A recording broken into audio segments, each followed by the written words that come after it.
আজ বিশ্ব শৌচালয় দিবস। এ বিষয়ে জনসচেতনতা গড়ে তুলতে জলপাইগুড়ি মেডিকেল কলেজের এমএসভিপি ডাক্তার কল্যাণ খান, জেলার মুখ্য স্বাস্থ্য আধিকারিক ডাক্তার অসীম হালদার বিভিন্ন পরামর্শ দিয়েছেন। ময়নাগুড়ির চূড়া ভান্ডারে সচেতনতামূলক অনুষ্ঠানের আয়োজন করা হয়। চরের বাসিন্দার এখানে পায়খানা বাথরুম ছিল না, বাথরুম তো বানানো প্রচুর হচ্ছে এবং সেখানে টাকা খরচাও করছে। এবার সেখানে যে মেইনটেনেন্স করতে হবে তার জন্য যে স্টাফ দরকার সেটা কিন্তু পর্যাপ্ত পরিমাণে আমরা পাচ্ছি না।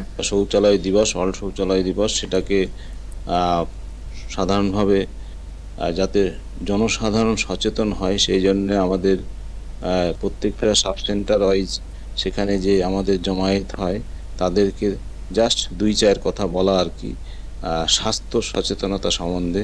যে জনস্বাস্থ্য জনক যাকে বলা হয় জন স্নো, তিনি 1854 সালে এটা দেখিয়েছিলেন যে শুধু ওষুধ নয়, স্বাস্থ্যের বিষয়ে আরো অনেক জিনিস আছে যেটা আমরা যদি সঠিকভাবে করি তাহলে আমরা সুস্থ থাকতে পারি। সুস্থ থাকার জন্য শুধু যে ওষুধ বা হাসপাতাল এটা যথেষ্ট নয়, সুস্থ থাকার জন্য আপনার বাড়ির পরিসরের যে জায়গাগুলো রয়েছে সেগুলোকে সুরক্ষিত রাখা প্রয়োজন।